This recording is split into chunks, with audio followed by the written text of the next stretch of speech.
¿Cómo estamos, iglesia? Amén, qué bueno poder estar con ustedes hoy. Yo me llamo Mike Pileggi, soy un pastor aquí y la verdad es que tengo un privilegio especial de poder compartir con ustedes la palabra. Y quiero que sepan que el título del mensaje de hoy es Bienaventurados en el fuego. ¿Pueden decir conmigo, bienaventurados en el fuego? Muy bien, vamos a ver si lo creemos, ¿ok? Porque esa es la realidad. Ustedes, como pueden saber, ya estamos en una serie que se llama Oro. Y en esta serie hemos estado estudiando el libro de Primera de Pedro y hoy leímos el capítulo 4 y quiero pues prepararnos para este mensaje, dejándoles saber que lo más probable vayan a tener que tomar más notas de lo normal porque puede que este mensaje lo quiten del internet. Puede que este mensaje, después de un tiempo, YouTube o alguien lo vaya a quitar. Porque lo que viene hoy se va a sentir como que si estuviésemos caminando por carbones encendidos. Tanto para mí como el predicador y como ustedes que lo están escuchando, quiero que sepan que mi deseo no es quemar a nadie, mi deseo no es atacar a nadie, pero la realidad es que, dado al tema, nos vamos a sentir así. Yo no sé si algunos de ustedes alguna vez ha caminado por carbones encendidos. ¿Alguien se ha atrevido alguna vez en su vida a hacer eso? Ok, estamos en una iglesia llena de cobardes entonces. No, mentira, porque yo tampoco lo he hecho. Pero sí es algo interesante cuando hay personas que lo han hecho y normalmente se hacen estas actividades. ¿Por qué se hace? Se hace porque estos equipos normalmente quieren demostrar algún tipo de fe o algún tipo de confianza. Son ejercicios especiales que ayudan a personas a enfrentar sus miedos. Hoy vamos a hacer un poquito de todo esto. Hoy vamos a caminar en carbones encendidos. Pero tenemos que entender que nosotros somos bienaventurados en el fuego. Y quisiera recordarles el contexto de este libro que acabamos de leer, este capítulo. Pedro le está escribiendo a creyentes que están sufriendo por su fe. Ellos están sufriendo de diferentes formas. No pueden conseguir trabajo porque son creyentes. Han sido tratados injustamente por el sistema judicial. Están siendo llamados ateos porque no adoran a los dioses paganos. Es interesante que en el primer siglo a uno lo llamaban ateo si no adorabas a los dioses paganos. Interesante, porque en realidad nosotros adoramos al único Dios verdadero. Y sin embargo el mundo le decía a ellos que ellos eran ateos. Eran ridiculizados por su fe, expuestos y golpeados. Interesantemente, se esperaba que ellos pudieran participar con la sociedad, pero la sociedad los estaba rechazando a ellos y su mensaje. Hoy, nosotros aquí en los Estados Unidos no estamos experimentando el fuego al mismo nivel que los creyentes que esta carta estaban recibiendo. Sí estaban experimentando, pero no quiere decir que no existan cristianos que no estén atravesando estos fuegos, porque existen países donde hay millones de cristianos que están siendo acusados, maltratados y asesinados por su fe. Hay muchos países que tienen gobiernos totalitarianos que completamente aborrecen a Cristo y su mensaje, y ahí los cristianos mueren por su fe. Nosotros vivimos en un país donde tenemos ciertas libertades, donde no vamos a sufrir esto. Sin embargo, sí tenemos ciertos fuegos que nosotros tenemos que atravesar también. Hay ciertos carbones que están encendidos que tenemos que atravesar nosotros también. No sé si nosotros entendemos la belleza y la bendición de poder atravesar estos fuegos, pero ser un seguidor de Cristo no es fácil para nosotros tampoco. Y aquí es donde viene el primer carbón. Nosotros nos enfrentamos y nos llaman fanáticos. Nos dicen que somos fanáticos si afirmamos que el diseño del matrimonio es de Dios. Nos llaman transfóbicos si afirmamos que Dios creó hombre y mujer. Arriesgamos nuestras posiciones sociales si confrontamos la cultura de la muerte de este país y de esta sociedad que celebra la muerte de un inocente en un vientre por el libre albedrío, porque es mi cuerpo y es mi decisión. Cuando nosotros entendemos que la vida la da Dios. Enfrentamos esta realidad y que seamos llamados intolerantes. Podemos perder nuestros trabajos. Podemos ser expulsados de nuestras escuelas. Podemos perder nuestras becas por no ser agradables con la sociedad, mientras queremos ser agradables con Dios. Y fíjense que estos son uno de los casos extremos, porque yo sé que la mayoría de nosotros no está exponiéndose a confrontar cada una de estas cosas todos los días. Pero nuestros carbones no solamente son esos son los más fáciles de identificar. Hay unos que son más difíciles de identificar, pero son carbones encendidos también. A nosotros nos preocupa, por ejemplo, pedirle a nuestro jefe que nos dé el domingo para poder adorar a Dios. Yo sé que ustedes no son parte de eso porque ustedes están aquí hoy. Eso es hoy. Pero nos da miedo porque si le pedimos al jefe, no, porque quiero adorar a Dios el domingo, que es el día del Señor, puede que la próxima semana te den menos horas o puede que te despida. Te da miedo pedirle, ¿y si pierdo horas? Nos preocupa compartir el evangelio en nuestro trabajo, con nuestros clientes, en nuestros negocios, porque podemos ser reprendidos o podemos ser despedidos. Eso es un carbón. Nos preocupa que nuestros familiares, nuestras amistades nos llamen fanáticos. Si le decimos, ¿sabes qué? No tengo tiempo para hacer esa fiesta contigo el domingo en la mañana, porque primero viene Dios. Ay, pero no seas aguafiesta, ven. Después la semana que viene puedes ir a la iglesia, puedes hacer eso. Es que yo no voy a la iglesia. Yo no voy a un lugar, yo voy a estar con mi familia en Cristo para adorar a Dios porque Él se merece mi tiempo y mi adoración. Pero nos cuesta decir que no a esas cosas, nos cuesta enfrentar estos carbones, nos cuesta. Y estos son los fuegos que nosotros experimentamos en nuestro contexto. ¿Será que nosotros podemos ser capaces de ver que somos bienaventurados en estos fuegos cuando los atravesamos? ¿Somos capaces de ver lo que Dios hace en el fuego? ¿Somos capaces de confiar que Dios está usándonos durante este fuego? ¿Somos capaces de ver que Dios tiene algo para nosotros y por nosotros mientras atravesamos y cruzamos estos carbones encendidos en este fuego? Y la verdad es que sí somos bienaventurados. Y este fuego, estos carbones, ¿saben cómo lo experimentamos? Así como una forma de sufrimiento. Y cuando yo digo sufrimiento, yo no estoy hablando del sufrimiento externo. El sufrimiento como el que mi esposa y mi familia ha estado sufriendo en estos últimos días por el accidente que tuvimos de carro. Estamos hablando de otro sufrimiento, un sufrimiento que se trata del sufrimiento a causa del Evangelio. Un sufrimiento por Cristo, un sufrimiento por la verdad, un sufrimiento el cual verdaderamente enfrenta todo por lo correcto, por lo apropiado. Así que yo quiero proponerles a ustedes hoy, en esta mañana, y ustedes se dan cuenta que este mensaje puede que lo quiten, ¿no? Por lo que acabo de decir. Pero quiero proponerles a ustedes que Dios usa el sufrimiento de tres formas. Como una señal, como un instrumento y como una bendición. ¿Quién dice amén a eso? Amén. Él usa el sufrimiento de estas diferentes formas. Ahora, yo quiero confrontarlos y enfrentar esto con ustedes, pero a la misma vez motivarlos a ver que este fuego es una bendición. Fíjense que cuando empezamos el capítulo 4, vemos que los verdaderos creyentes son identificados en el sufrimiento. Interesante, mira cómo empezó lo que acaba de leer nuestra hermana Rosemary. Por tanto, puesto que Cristo ha padecido en la carne, o sea, ha sufrido en la carne, ármense también ustedes con el mismo propósito, pues quien ha padecido en la carne ha terminado con el pecado.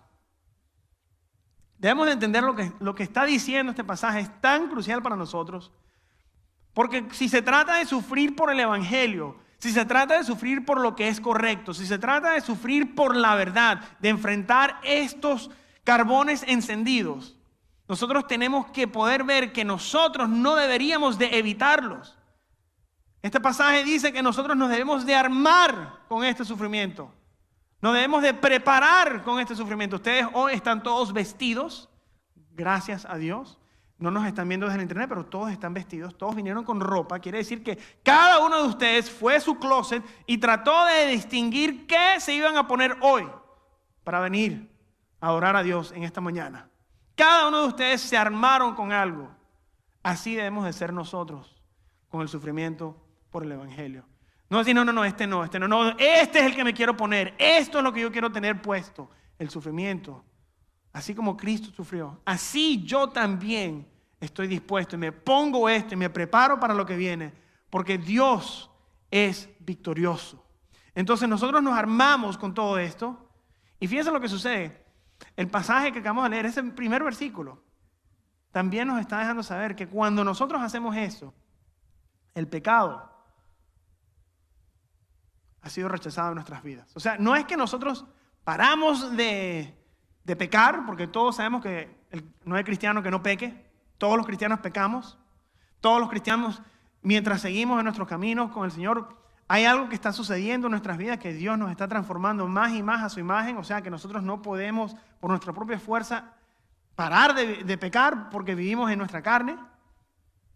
Entonces, ¿qué es lo que está diciendo este versículo? Está diciendo una realidad en la cual nosotros vivimos si verdaderamente nosotros nos armamos con el sufrimiento. Y es que una persona que ha elegido sufrir, así como Cristo, ha renunciado al pecado, ha renunciado a la manera de este mundo, ha renunciado a asociarse con el mundo y más bien tomar alianza completa con Cristo. O sea, no es que has parado de pecar, pero es que nosotros estamos dedicados a Cristo en el sufrimiento. Y es por esto que esto sirve como una señal. Dios usa el sufrimiento como una señal de nuestra propia vida, así para que nosotros veamos que hemos renunciado al pecado y tenemos lealtad con Cristo.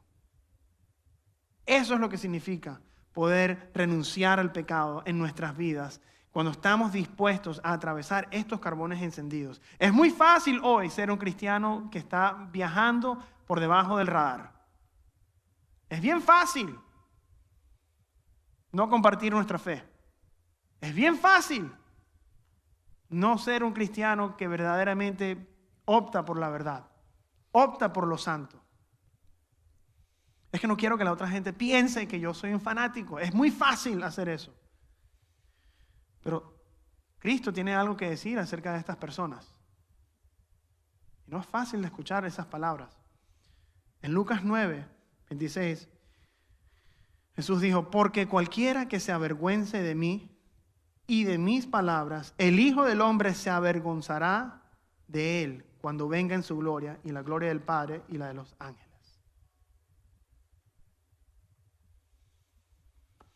Y yo sé que aquí nadie se avergüenza de Cristo. Es más, yo conozco ateos que no están avergonzados de Cristo, que ellos dicen, no, es que Jesús fue una persona muy buena. Yo conozco agnósticos que aman a Jesús. Dicen, no, Jesús es una muy buena persona. Jesús es fantástico. Pero cuando tú le empiezas a preguntar, ¿y qué me dices acerca de lo que Él dijo? Él dijo, yo soy el camino, la verdad y la vida. Tú estás diciendo que hay muchos caminos.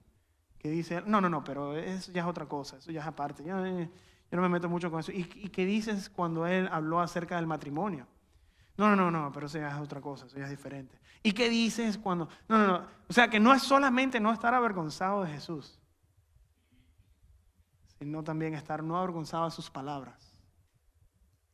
Es esa la realidad, lo que nosotros hemos sido llamados. Y fíjense que yo no quiero que aquí nadie se atemore por las palabras que acabo de decir y dice, ay Dios mío, aquí me están lanzando fuego. Pero la realidad es que una persona que está dispuesta a sufrir por Cristo es una persona que entiende que hay un temor adicional, un temor más grande, y es el temor del juicio final. Entonces nosotros no tememos este juicio de hoy en día, de que alguien nos confronte con la verdad y que nos trate de llamar a una vida que está completamente opuesta a la de Dios. Nosotros entendemos que nosotros no vamos a ser avergonzados y no nos avergonzamos. ¿Quién dice amén con eso? Yo no me avergüenzo. ¿Sabe por qué yo no me avergüenzo? Porque yo entiendo que el poder del Evangelio, el poder de las palabras de Dios, el poder de Cristo, el poder es para la salvación de cada persona. Yo no me avergüenzo del pecado, así dice Romanos 1:16, porque no me avergüenzo del evangelio. Disculpen, yo no dije no me avergüenzo del pecado. No me avergüenzo del evangelio porque es el poder de Dios, ¿para qué? Para salvación de todo aquel que. Es por eso que yo puedo vivir una vida que enfrenta todos los carbones encendidos. Yo no me avergüenzo de Cristo. Yo no me avergüenzo de sus palabras. Los verdaderos creyentes son identificados en el sufrimiento. Y Dios usa este sufrimiento como una señal, como un instrumento y como una bendición. No me avergüenzo. Y mi vida va a mostrarlo. ¿Y saben por qué? Porque vivimos por la voluntad de ¿quién? De Dios. Fíjense que los versículos del 2 al 6 nos demuestran cómo es que nosotros podemos vivir por la voluntad de Dios. Dice, para vivir el tiempo que le queda en la carne, ya no para las pasiones humanas, sino para la voluntad de Dios, porque el tiempo ya pasado les es suficiente para haber hecho lo que agrada a los gentiles, habiendo andado en sensualidad, lujurias, borracheras, orgías, embriagueces y abominables idolatrías.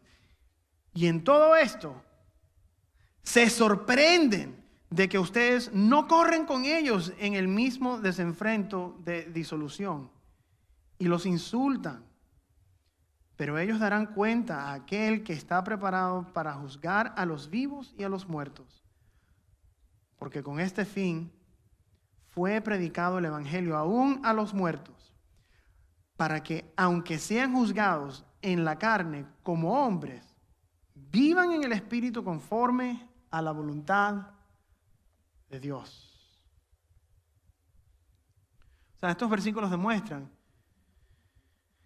que nosotros no nos debemos dejar influenciar por nuestra cultura, por la sociedad, por los deseos de otras personas que no sean creyentes. De hecho, nosotros ni siquiera nos deberíamos de dejar llevar por nuestras propias sensualidades humanas. Nosotros vivimos de acuerdo ¿a quién? ¿A la voluntad de quién, iglesia? O sea que nosotros no pensamos como el mundo, no actuamos como el mundo. No pensamos, esto es lo que hacen ellos, entonces yo también debería de hacer esto. Nosotros no nos unimos ni siquiera en su pensamiento. ¿Y saben lo que sucede cuando uno no se une al pensamiento de la sociedad? Así como dice el pasaje, la gente se sorprende. Se quedan boquiabierta a veces. Todavía sucede y sucederá. Eso me ha pasado a mí. Yo cuando estaba en la universidad, cuando estaba en college, yo me acuerdo que yo estaba en una clase donde la profesora habló sobre el matrimonio y el aborto y hizo una pregunta, y si tú a mí me das una pregunta, yo te voy a responder. Y todos dijeron una cosa y otra, y yo fui el único en esa clase que habló en referencia a lo que dice la palabra de Dios. Y cuando yo hablé, ahí toda la gente, como que todos voltearon. ¿No es posible? Todos se quedaron así como que, ¿cómo tú te atreves a decir eso? ¡Qué intolerante! ¿Cómo tú puedes decir eso? A lo mejor aquí dirán, pero pastor, es que nosotros vivimos hoy en día en una sociedad donde tenemos que tolerar y ser tolerantes, y al hablar así, decir estas verdades, puede que suene un poco intolerante. Pero, ¿qué tal si yo les digo que yo no estoy dispuesto a tolerar si yo no hablo la verdad? Porque yo no quiero tolerar la realidad que sucedería si yo no digo la verdad. ¿Entienden lo que estoy diciendo, iglesia? Si yo no hablo la verdad, yo no puedo tolerar que alguien sufra una eternidad en el infierno, porque yo no estuve dispuesto a creer en el poder del evangelio, en el poder de la verdad de Cristo. Hoy en día nosotros tenemos que poder ver que la voluntad de Dios es que nosotros enfrentemos estas realidades todos los días de nuestras vidas. Nosotros no podemos tolerar esta realidad. No podemos hacerlo. No podemos permitir que nuestros miedos nos roben de poder hacer lo que Dios nos ha llamado a hacer. Nosotros buscamos su voluntad, pero no solamente aquí, aquí hoy, en esta hora. lo hacemos específicamente cuando salimos de aquí y entramos al campo misionero. Ahí es donde están los carbones encendidos. Ahí es donde nosotros debemos de decir, verdaderamente esto es lo que dice Dios. Hoy ustedes pueden decir amén aquí, pero dirán amén cuando estén allá. Dirán amén cuando su jefe les diga, no, es que no quiero, yo quiero que tú trabajes todos los domingos. Dirán amén cuando alguien diga una barbaridad y tú tengas la verdad, tengas el evangelio a mano y dices, pero pastor, ¿pero cómo lo hago? Si en cada momento yo tengo que ser, no lo toleres más. Cree en el poder del evangelio. Enfrenta esta realidad. Puede ser más fácil volar bajo del radar, pero enfrentemos la realidad de que si no hacemos esto, otras personas pueden sufrir una eternidad sin Cristo. Es difícil escuchar la verdad, pero este es el evangelio. Evangelio significa buenas noticias. Para uno poder apreciar las buenas noticias, tiene que entender las malas noticias primero. Y las malas noticias es que todos nosotros hemos pecado contra un Dios santo. Hemos pecado contra Dios. Y que nuestro pecado tiene un precio, tiene una consecuencia. Y sin embargo, cuando nosotros ponemos nuestra fe en Él, rechazando nuestro pecado, arrepintiéndonos de nuestra voluntad y buscamos a Cristo y nos sometemos a su voluntad, hemos sido perdonados de nuestros pecados. Muchas personas en nuestro país, en nuestras culturas, en nuestros vecindarios, les gusta la parte bonita del mensaje, pero no lo aceptan porque no entienden la realidad de su pecado. Y nosotros, entendiendo esta realidad, no podemos quedarnos callados. Tenemos que hablar. Y tenemos que enfrentar estos carbones encendidos. Así que nosotros debemos de vivir una vida que no se avergüence por el evangelio, iglesia. Debemos de vivir una vida que entiende el poder de Cristo para poder salvar y que no se avergüence ni de Cristo ni de sus palabras. Así que nosotros vivimos esta vida en la manera en que hablamos, en la manera en que nos comportamos y en la manera en la cual nosotros podemos soportar cada uno de estos carbones encendidos. O sea, en la manera en que hablamos es tan importante. Tenemos que poder predicar el evangelio. No esperen que el pastor Lema o que yo o que alguien esté aquí sean los únicos que prediquen el evangelio. Esto es una hora. El predicar el evangelio es algo que se hace todos los días y no solamente con acciones, sino con palabras. Pero pastor, es que yo la razón por la cual yo no predico el evangelio es porque yo no... ¿Qué tal si me hace una pregunta y yo no tengo la respuesta? Por eso es que yo no lo hago. Ok, pero hermanos, recordemos que el sábado pasado tuvimos un entrenamiento evangelístico y aquí de 200 y pico personas aparecieron 40. O sea que no podemos poner esa excusa enfrente porque si te estamos preparando para poder hacer lo que Dios te ha llamado a hacer, ¿por qué no te apareces? Esta es la parte más difícil de todo el mensaje que voy a decir porque ya yo sé que algunos aquí se están sintiendo como que espérate, pero yo tengo mis razones, yo tengo mis cosas. Ok, bien, te quiero, te amo, por eso te lo digo. Te estoy confrontando con la verdad porque te quiero. Te estoy confrontando con esto porque te amo. No pongamos excusas. Y además, nosotros no necesitamos métodos para predicar el evangelio. Tenemos todo lo que necesitamos. Jesús ya vive en nosotros, el Espíritu Santo se encarga de lo demás. Nosotros solamente tenemos que hablar. Eso es todo lo que tenemos que hacer. ¿Quién cree en el poder del evangelio, iglesia? Entonces vivamos una vida que no está avergonzada de este evangelio. Y en la forma en que nos comportemos. Es tan importante. Nosotros ahora no quiero que ustedes vayan ahora a sus trabajos y dicen ¡arrepiéntete! Porque entonces estarías ignorando el previo capítulo que se discutió la semana pasada. Que tenemos que estar listos para poder presentar una defensa por nuestra fe con soberbia y con arrogancia. No, ¿verdad? Con amor, con gentileza. Hay que saber poder hacer esto. Así que Dios nos llama y Él usa este sufrimiento como una señal, como un instrumento y como una bendición. Y si seguimos leyendo, vemos que el sufrimiento exige algo de nosotros. ¿Saben lo que exige? Que glorifiquemos a Dios.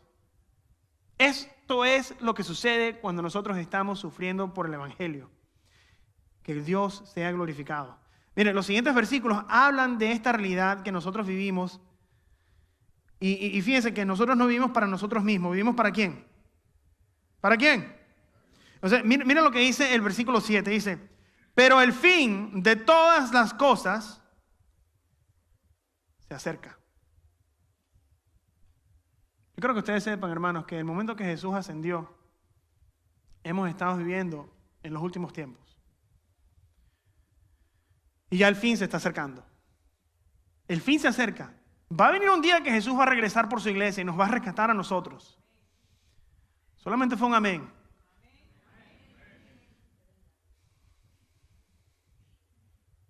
Pero tenemos que entender lo que Él está diciendo. El fin se acerca. El fin de todas las cosas está cerca. Sean pues ustedes prudentes y de espíritu sobrio para hacer lo que les da la gana. Para la oración.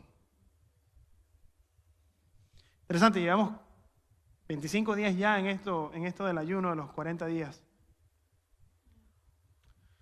Pero es que no tengo tiempo.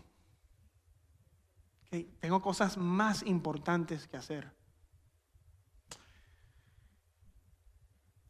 Nosotros entendemos que estamos viviendo en los últimos tiempos y entendemos que el fin se acerca. Dado a que el fin se acerca, mis prioridades van a cambiar. Fíjense que estuvimos cantando unas canciones y esta mañana me recordé sobre el libro de Daniel. Y ustedes saben el pasaje en Daniel, cuando el rey invoca una ley que no permite que oren a ningún Dios, sino solamente a Él. Fíjense cómo sería la vida de Daniel. Tú me puedes quitar a mí mi libertad. Tú me puedes quitar a mí mi hogar. Tú me puedes quitar a mí mis posesiones, pero no te metas con mi oración. Nosotros lo tenemos invertido. Quítame la oración, está bien. Pero no me quites mis cosas. No me quites mi libertad. No me quites lo que me pertenece. Nuestras prioridades cambian cuando entendemos la realidad en los tiempos que estamos viviendo. Nosotros no vivimos con miedo, vivimos con una esperanza futura. El fin se acerca, gloria a Dios. Cristo va a regresar, amén y aleluya. Así que algo sucede en nosotros que nos permite vivir una vida centrada en la voluntad de Dios. Sabemos que lo buscamos a Él primero, segundo, tercero, cuarto, quinto. Todo rodea a través de Él. Y por eso yo puedo atravesar un carbón encendido. Porque sé que el fin se acerca. Y que el sufrimiento exige que glorifiquemos a Dios. Y fíjense que nosotros glorificamos a Dios de diferentes formas. En el sufrimiento, Pedro escribe que nosotros glorificamos a Dios con nuestro amor hacia los unos, ¿a los qué? A los otros. Es el versículo 8 y 9. Mira cómo dice el versículo 8 y 9. Dice, si lo encuentro, aquí está. Sobre todo, sean fervientes en su amor los unos por los otros, pues el amor cubre multitud de pecados. Sean ¿qué? Hospitalarios los unos para con los otros. ¿Sin qué? Sin murmuraciones, sin quejas, sin ser resabiosos. Te estoy ayudando, pero te quiero.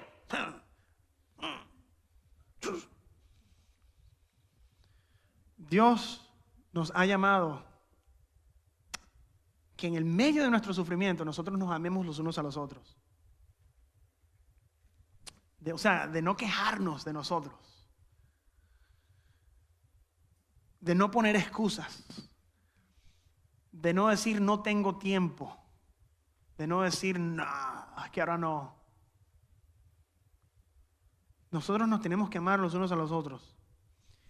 Y fíjense que, ¿por qué será que Pedro tuvo que poner esto en la carta que está escribiendo? ¿Por qué será que él pudo haber escrito tantas cosas? Cuando ustedes sufran, recuérdense de sus derechos. Recuérdense de apelar al César, como hizo Pablo. No. Dice, ámense los unos a los otros. ¿Por qué? Puede ser que cuando nosotros estamos sufriendo, nosotros mismos nos consumimos en nuestros propios fuegos y no nos dejamos no podemos ver nuestro llamado en el medio del sufrimiento que nos llama a glorificar a Dios en la forma en la cual nosotros nos amamos los unos a nosotros. No podemos ver que nosotros a lo mejor estamos siendo llamados en el sufrimiento a tener una actitud que dice: yo sufro por la gloria de Dios y te amo, mi querido hermano, te amo. Dile a la persona que está al lado tuyo y dile: te amo. Te amo. Te amo. Sí. Y el sufrimiento exige que glorifiquemos a Dios en la forma que nos amemos, pero también sirviéndonos los unos a los otros. El versículo 10 y 11, fíjense, vamos a ver si podemos ver esto aquí. El versículo 10 y 11 dice: según cada uno ha recibido un don especial. Yo creo que usted sepa que cada uno de ustedes ha recibido un don especial. Tienes un don especial. Tienes un regalo que Dios te ha dado. Tienes un talento. Tienes un don. Tienes finanzas. Tienes hijos. Tienes padres, lo que sea que Dios te haya dado es un regalo especial de Dios. Úsalo, sirviéndose los unos a los otros como buenos administradores de la multiforme gracia de Dios. El que habla, que hable conforme a las palabras de Dios. ¿Que hable conforme a las palabras de quién? Oye, es muy difícil ser un resabioso cristiano ese. Que Dios te bendiga. Te quiero, mi hermano. Amén.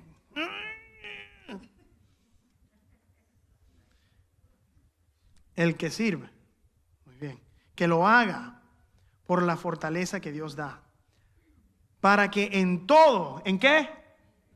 Dios sea glorificado mediante Jesucristo, a quien pertenecen la gloria y el dominio por los siglos de los siglos. Amén.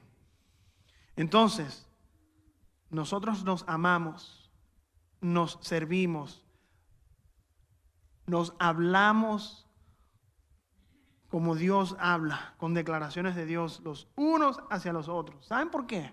Porque este es nuestro testimonio. En el medio del fuego, este es nuestro testimonio. Nosotros atravesamos esto y lo podemos hacer porque nos dejamos distinguir entre lo que es el mundo y quién verdaderamente le pertenece a Cristo. Y en esto nosotros glorificamos a Dios. Es en nuestro testimonio. Nosotros no nos autoconsumimos, porque la realidad es que en este... ¡Ay, el pastor Lema se le fue! No pasa nada. Nosotros no vivimos consumidos por nuestros miedos, sino que lo que estamos es esperando la consumación de Dios cuando nosotros vengamos y estemos con Cristo, unidos por Él y con Él y a través de Él, por los siglos de los siglos. Amén. Y es por eso que nosotros podemos atravesar esto, iglesia. Entonces, ¿qué es lo que vamos a hacer? ¿Qué podemos hacer? Si sabemos lo que Dios espera de nosotros en el sufrimiento, seamos un pueblo que se ame y que se sirva los unos a los otros. ¿Para quién? Para la gloria de Dios.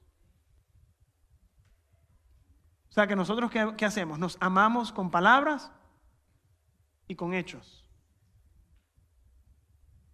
Nos amamos en la forma en la cual nos comportamos.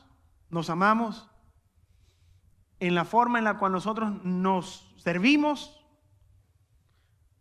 Nos amamos en nuestro compromiso con Dios y con los unos a los otros. Ustedes saben que la relación como nosotros, como iglesia, es un pacto. Ustedes saben eso, ¿no? Nosotros tenemos un pacto, no que es un documento que está escrito, aunque sí tenemos un documento escrito.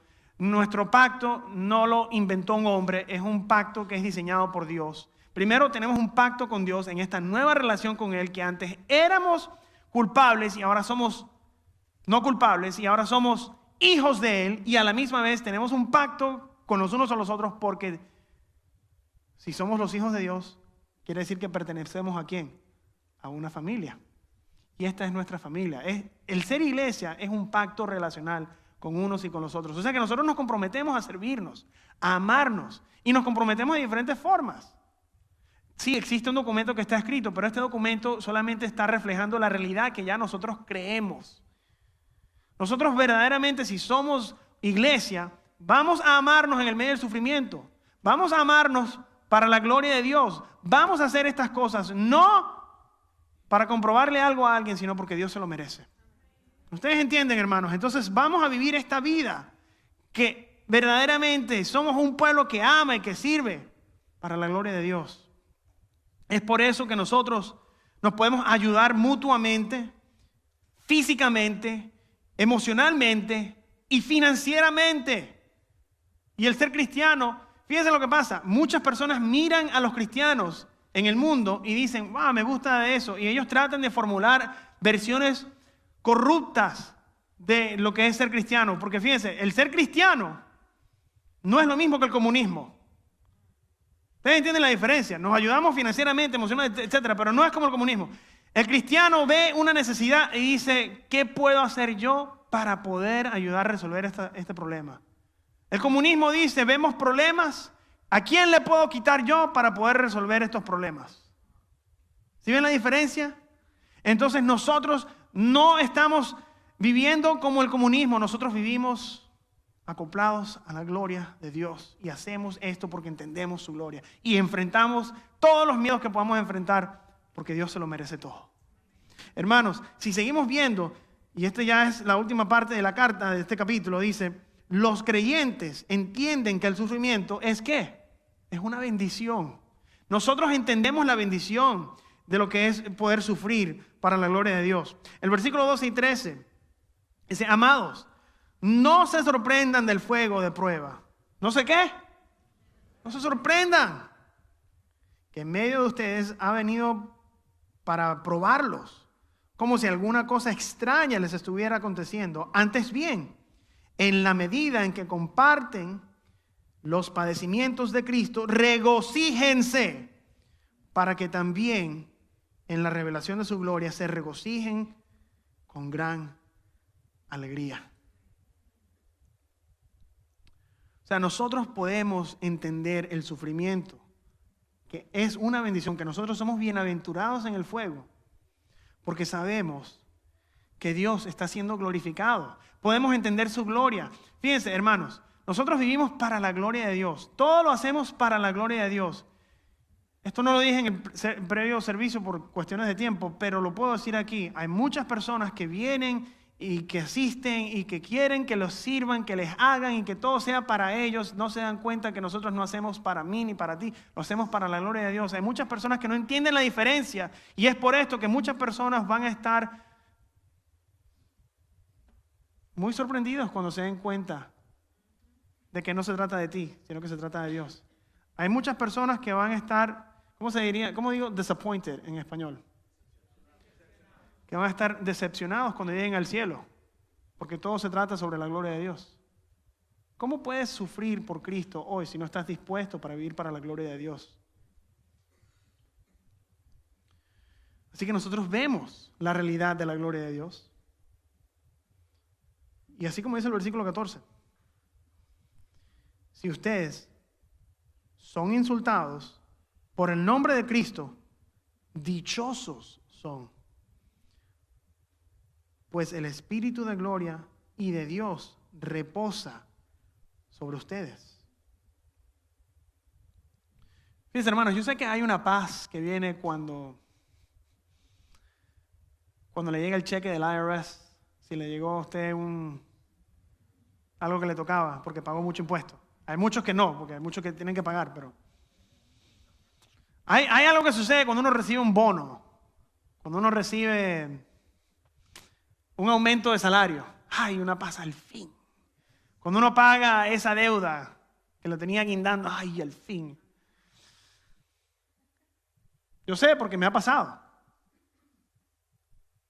Pero nada se compara. Nada se compara con la paz que yo siento al saber que el Espíritu de Dios descansa sobre mí.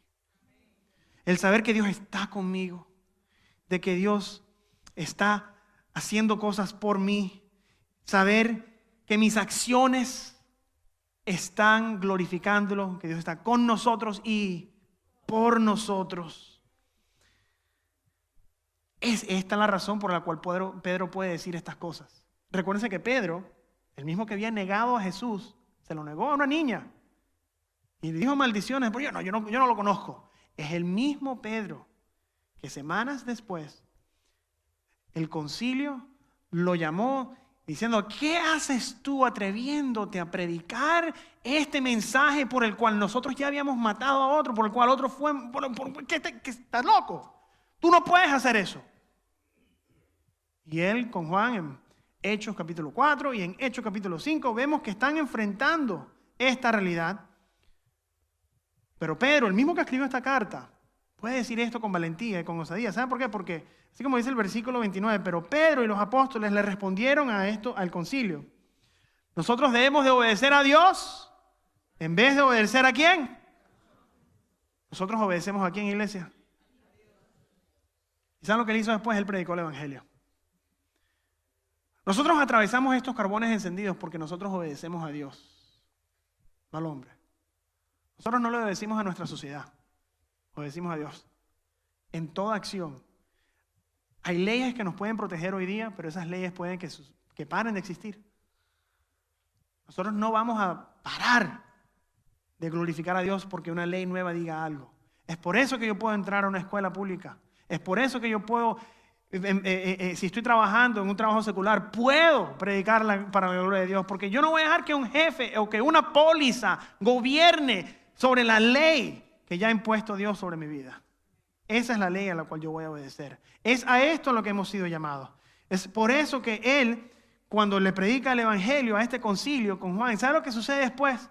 Después de todo lo que pasó, los siguientes versículos dice adelante: los apóstoles pues salieron de la presencia del concilio, regocijándose de que hubieran sido considerados dignos de sufrir afrenta por su nombre. Ellos los golpearon y los maltrataron y salieron regocijándose porque fueron considerados dignos de sufrir por el nombre de Cristo. Ustedes ven que es una bendición el sufrimiento porque sabemos que Dios está cumpliendo su voluntad a través de nosotros. Versículos 15 hasta el 17. Dice lo siguiente, dice que de ninguna manera sufra a alguien de ustedes como asesino o ladrón o malhechor o por entrometido. Porque si alguien sufre como cristiano, que no se avergüence, sino que como tal glorifique ¿a quién? A Dios. Porque es tiempo de que el juicio comience por la casa de Dios. Y si comienza por nosotros primero, ¿cuál será el fin de los que no obedecen al evangelio de Dios? O sea que nosotros entendemos la bendición porque nosotros, al atravesar esto, no nos metemos en los miedos de la sociedad y mucho menos hacemos lo que esta sociedad nos implica hacer. ¿A qué me refiero? Yo tengo un amigo que él tiene una compañía. Me estaba hablando, esta semana estábamos hablando sobre, es una compañía que empezó hace unos años atrás y es una compañía multimillonaria, pero todavía está empezando, está en sus inicios. Y ustedes no sé si saben lo que pasó con los bancos en California y todo eso, no sé si están informados. Obviamente eso afectó a sus inversionistas. Ay Dios, ya se me está olvidando el español. Y tiene un cliente que está pensando en salirse de un contrato que tiene con él y su compañía. Y la razón por la cual está tratando de salirse del contrato es porque mi amigo rechazó su petición de no firmar un documento con una fecha previa para soltar las acciones que le pertenecían a un ex empleado de él que ahora trabaja para esta otra compañía que es su cliente por cuestiones legales. Hay un conflicto de intereses que obviamente no le pertenecen a él porque fue una cuestión que hizo esta otra compañía sin investigar y sin hacer cosas. Él estaría bien si él no firma esto de un punto de vista, pero de otro punto de vista, si él no firma esto, ¿qué sucede? Bueno, su negocio se va porque es un cliente muy grande, es un cliente muy fuerte. Y él dijo: Mike, no pude hacerlo. No puedo hacerlo. Porque ¿a dónde se va mi testimonio? ¿A dónde se va mi testimonio si yo hago esto? Eso es ser falso. Hermanos, nosotros vivimos en la Florida. Aquí todos conocen un médico que si algo te pasa y perdiste un día de trabajo, que te firme un papelito para que no pierdas el trabajo. Todos lo conocemos. Ese es el Pepito, el de la prima.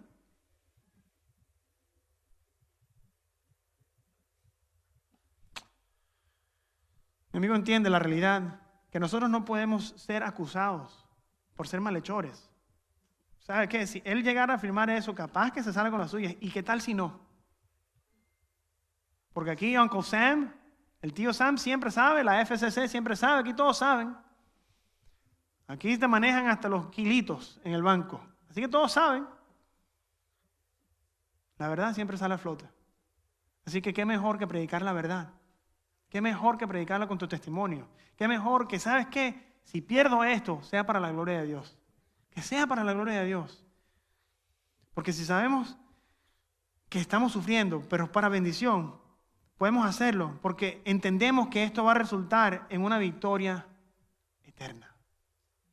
Es por eso que los últimos 2 versículos dice, y si el justo con dificultad se salva, ¿qué será del impío y del pecador? Así que los que sufren conforme a la voluntad de Dios, encomienden sus almas al fiel Creador, haciendo el bien. O sea que nosotros debemos de confiar en Dios. Encomendemos nuestras vidas a Dios. Confiémosle a Dios en todo, en absolutamente todo. O sea, hay un fuego por delante, iglesia. Hay un fuego, hay un carbón encendido al cual Dios te está llamando. Yo no sé cuál es tu carbón encendido. Yo no sé cuál es el miedo. Yo no sé cuál es el problema. Pero sea lo que sea, Dios te está llamando a enfrentarlo por su gloria, por su nombre, porque Él es digno. Iglesia, camina este camino. Ve por este pasaje. Es difícil. Te vas a quemar los pies. Pero benditos son los pies de aquel que lleva el Evangelio de Dios. O sea que confía, encomiéndale a Dios todo, empezando por tu testimonio. ¿Qué le estás diciendo a Dios? Sí, pero eso no. ¿A qué le estás diciendo a Él? Ok, pero hasta aquí llego. No, ya eso es otra cosa. Punto y aparte. Encomiéndale a Él todo con la verdad. No permitas que la falsedad sea parte de tu vida y no permitas que la falsedad more en donde tú vives. Confía en Él, en lo correcto. Seamos este pueblo, iglesia, al cual nosotros hemos sido llamados a ser. Confía en Él.